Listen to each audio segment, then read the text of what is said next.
Hey everyone, Kvemi here with another gripping Reddit story. This one's a heart-pounding tale of a foster mum facing a CPS nightmare when her kid sneaks out at night for secret meetings. Grab some popcorn, settle in, and let's dive into this intense journey with Minecraft humming in the background.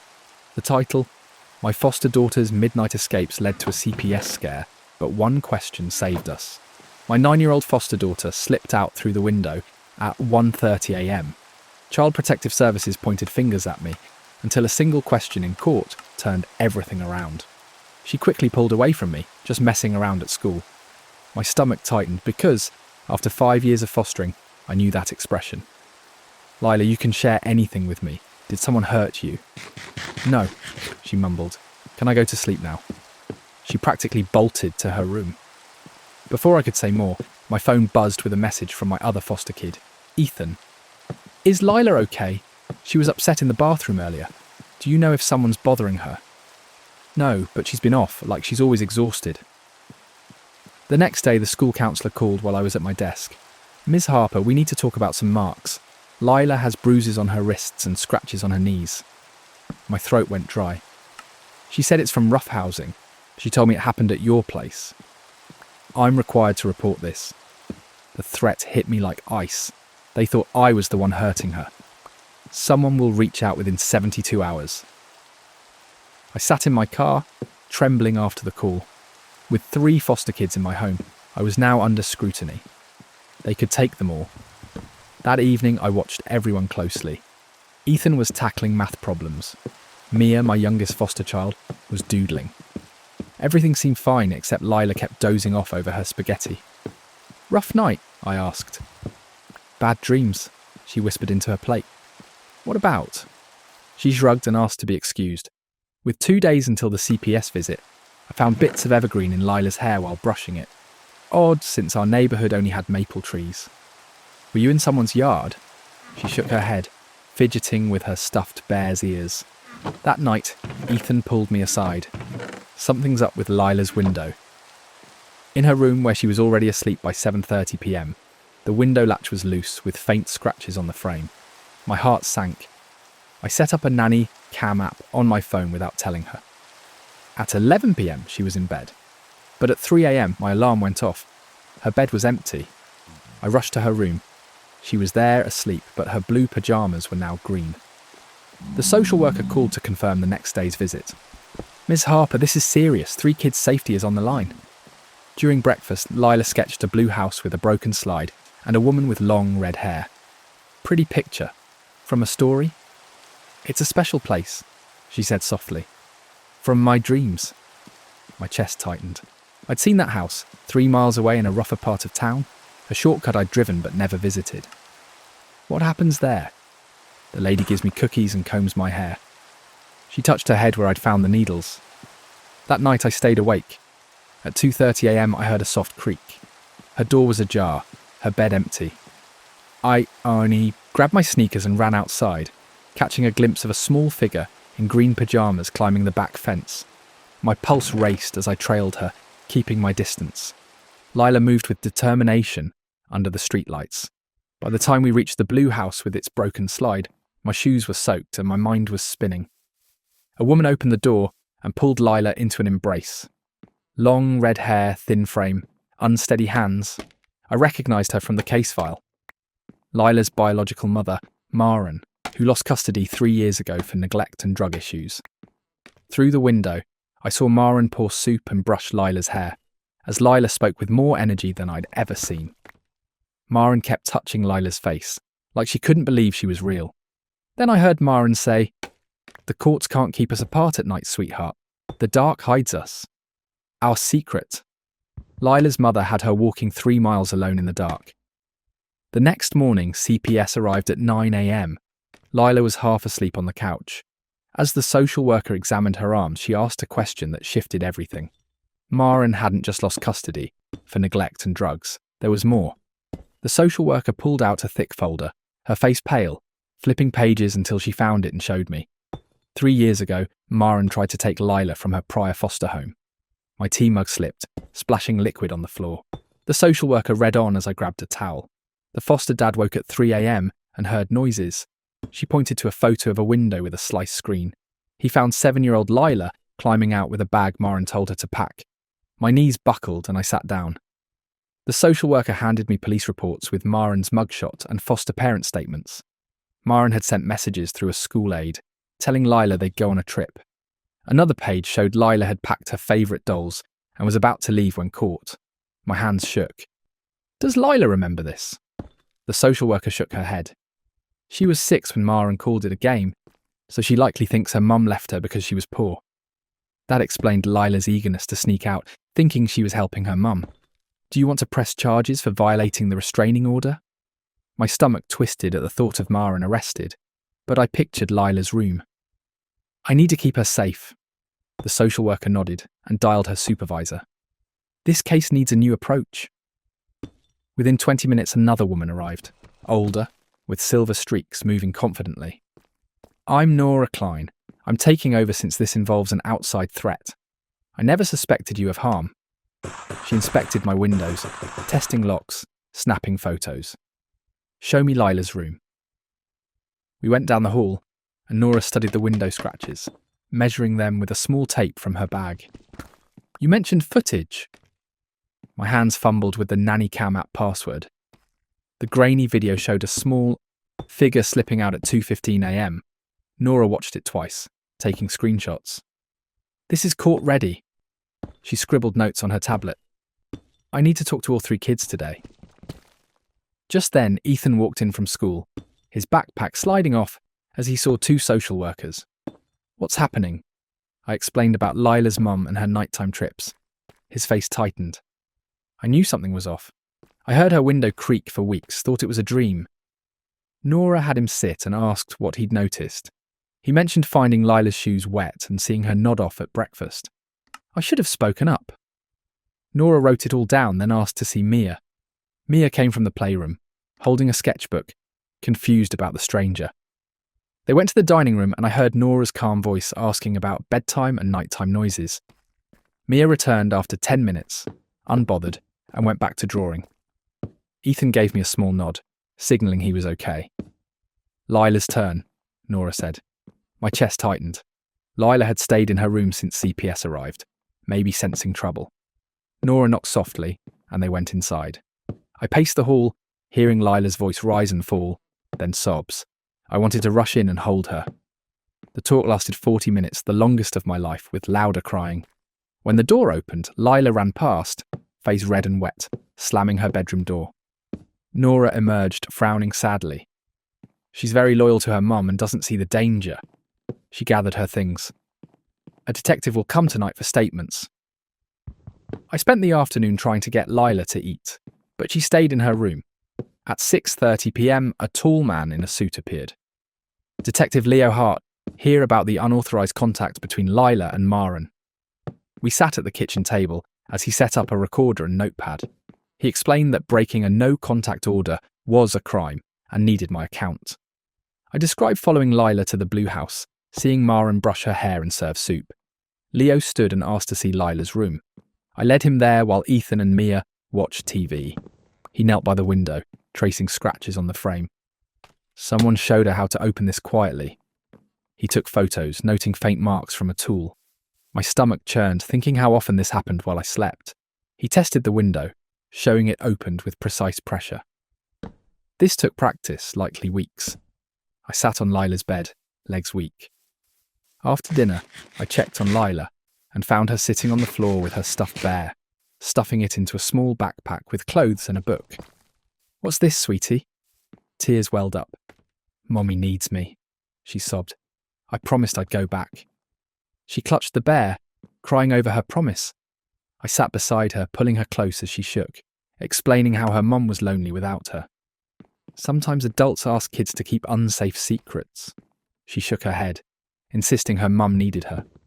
We sat for over an hour until she cried herself out and went to bed, still holding her bear. The next morning, Leo called, voice tight. We learned more about the house. Maren's boyfriend, Victor Kane, owned it, with a history of domestic violence. 4 arrests in 5 years. I dropped a spatula while making eggs, grease splattering. The house was in his name, not Maren's. My hand shook so hard I turned off the stove. Lila wasn't just walking 3 miles alone. She was visiting a dangerous man's home. Leo detailed Victor's arrests, including assault charges and restraining orders from 2 women. I sank into a chair as he described one needing stitches, another with a broken arm. Lila had been in that house with him. Nora called later requesting an urgent safety meeting at the CPS office. Ethan overheard and insisted on coming. Lila needs us. I tried to leave him with Mia at my brother's, but he wouldn't stay. We dropped Mia off and drove quietly to the office. The meeting room had a long table with Nora, the guardian ad litem, and 2 unfamiliar social workers. Nora outlined Maren's recent actions, saying she told Lila foster care was temporary, and they'd escape soon. A social worker showed letters Maren sent despite the no-contact order, talking about their bond and a future together. The guardian ad litem, a woman with grey hair, suggested Lila see Dr. Elise Morrow, a child trauma expert. The manipulation is severe. Ethan spoke up, mentioning wet shoes and noises he thought were dreams. Everyone took notes. That afternoon we went home and installed door alarms on all exits. Ethan helped test them, ensuring they'd wake the house. Mia thought it was a game, running through to set them off, but Lila sat silently, staring. We added window sensors, linked to an app on my phone. By evening, our home felt like a bunker. Leo called that night with worse news. Maren worked at a convenience store near the school, caught on camera watching Lila during pickup for 3 months. She knew Lila's routine. Her door, her bus. Footage showed her 20 times. Eyes fixed on the school. The planning made my skin crawl. This wasn't just a desperate mom. It was deliberate. I called the school next morning, asking to change Lila's bus route. The principal agreed to a longer route avoiding that area, noting kids cling to routines. "We have no choice," I said. I picked Lila up early to explain the new bus, and she just nodded, indifferent. 2 days later, Lila met Dr. Morrow downtown. I waited, skimming old magazines while they talked for an hour. Dr. Morrow later said Lila believed she was saving her mum by sneaking out, convinced Maren would get sick or die without her. This manipulation runs deep. It'll take months to unravel. That night, the door alarm blared at 1:45 a.m. I ran to the front door, finding Lila with her backpack, tugging the knob as the alarm screamed. She saw me and yanked harder, sobbing that her mum was waiting and would think she didn't love her. I lifted her as she kicked, her small hands hitting my arms. Ethan helped carry her to the couch while she fought. Mia stood in the hall, clutching her stuffed cat, tears falling from the noise. After 20 minutes, Lila collapsed against Ethan, crying softly. I saw how this was hurting everyone. Ethan was trying to stay tough, but he was drained. Mia started having bad dreams, asking if we'd all be taken away. The next day, Nora called to say she was requesting an emergency custody hearing to strengthen Maren's restraining order. She warned that Maren might appear in court, and it could get intense with Lila there. The hearing was set for 4 days later. That afternoon, Leo found Victor had driven Maren to the Blue House for Lila's visits. Traffic cameras caught his car between 2 a.m. and 4 a.m. on matching nights, showing 2 people inside. Victor was there during Lila's visits. I packed bags for all 3 kids the night before the hearing, fearing Maren's reaction if the court ruled against her. My brother lived 90 minutes away with a solid security system, so we stayed there. The kids thought it was a fun sleepover with sleeping bags in his living room. We drove to the courthouse early, arriving 40 minutes ahead. I held Lila's hand through the metal detectors, while Ethan kept Mia busy with a phone game. We sat in the back, waiting. Maren walked in with a public defender, thinner than I remembered, her hair tied back, clothes loose. She saw Lila and started yelling her name, reaching past her lawyer. The bailiff ordered her to sit or leave. Maren kept staring, mouthing words I couldn't catch, tears streaming. The judge entered, and we stood. He reviewed the old kidnapping attempt and the recent nighttime visits, frowning at Lila's 3-mile walks and the manipulation Dr. Morrow described. He looked grim reading about Victor's violent history. He asked Maren's lawyer why she kept breaking the no-contact order. The lawyer said Maren just wanted to see her daughter, loved her, and made poor choices but wasn't a threat. When asked about Victor, the lawyer had no good answer. Maren tried to speak, but her lawyer stopped her. I took the stand, swearing on the Bible as Lila watched. The prosecution had me recount finding Lila's bed empty at 4 a.m. My voice shook as I described seeing her climb the fence in her green pyjamas, following her 3 miles to the blue house. The room was quiet as I told of watching Maren serve soup and brush Lila's hair, Lila glowing with joy. I repeated Maren's words about the dark keeping them safe. Their secret.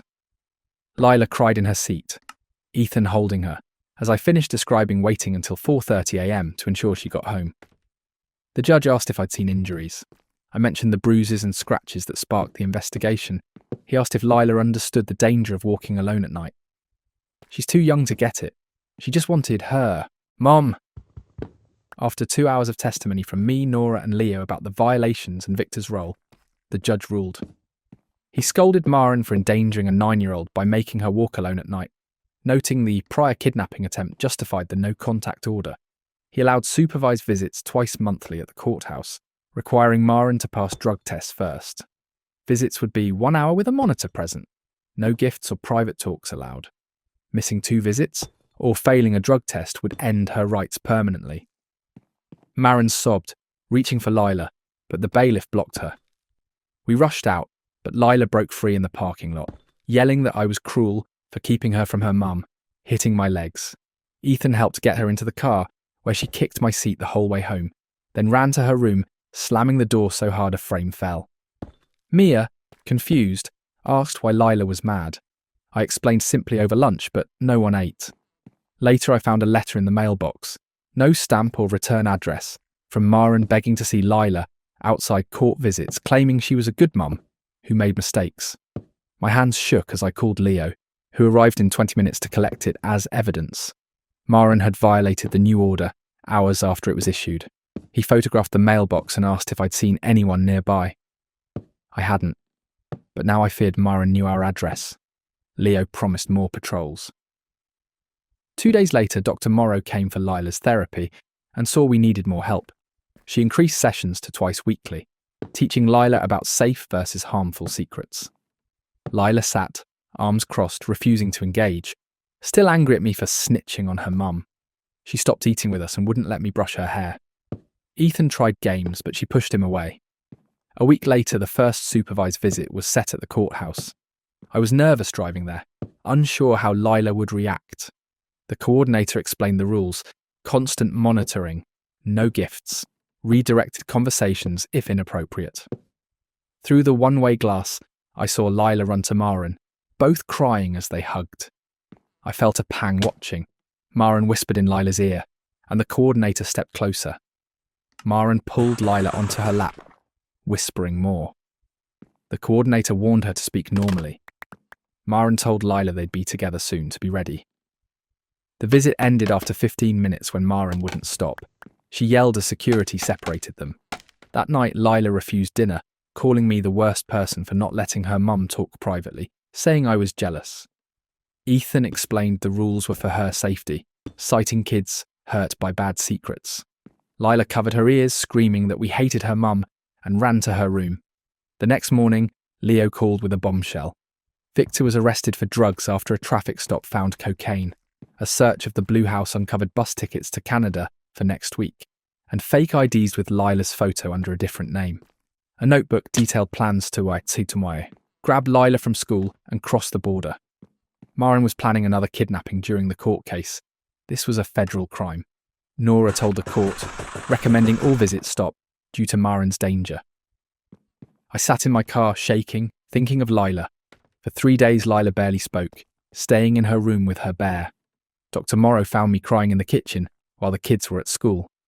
She slid tissues over, saying, "Protecting kids means tough choices that feel harsh but are loving." The TV flashed news of Maren's arrest, showing her in handcuffs, tied to a kidnapping plot with bus tickets and fake IDs. Lila got home, saw her mum's mugshot, and ran to her room, slamming the door. I heard things being thrown.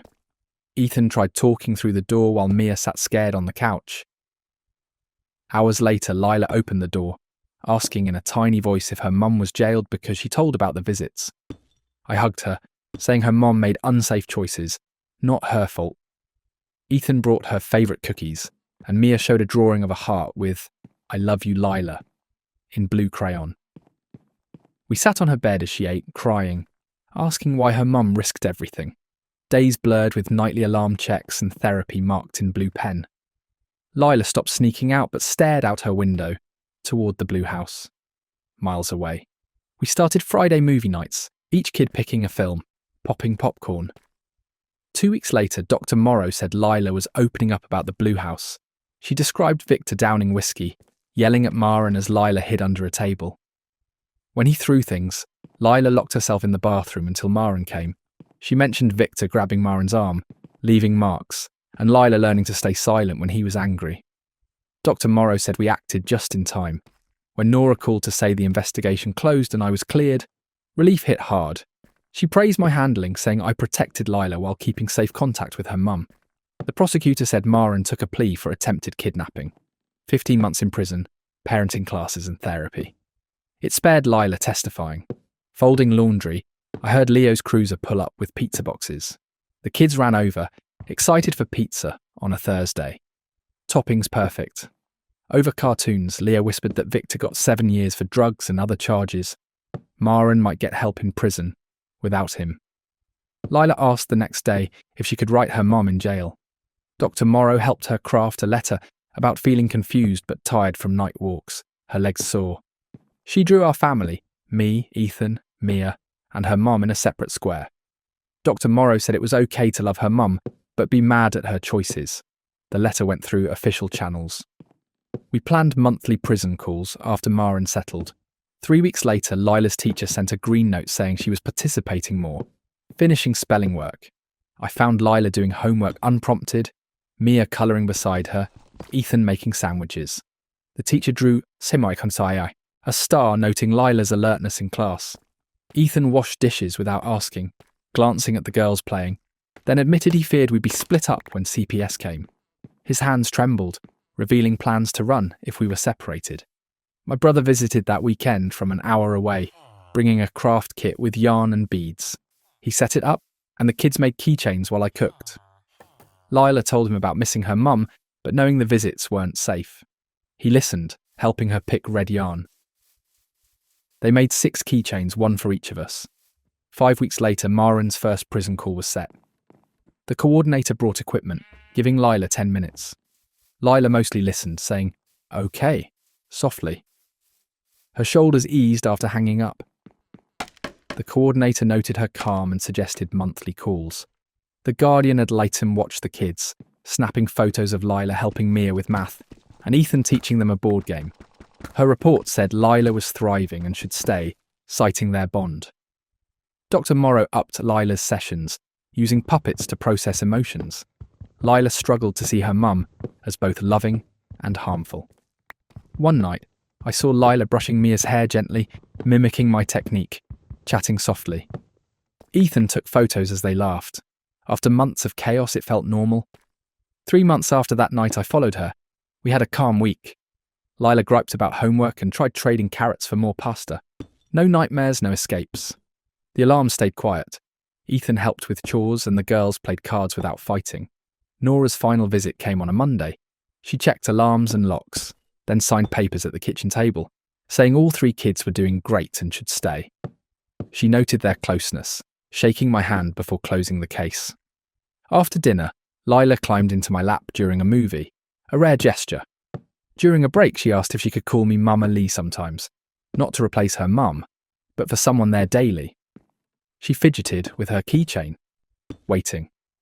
I said she could call me anything, and she snuggled back to finish the movie.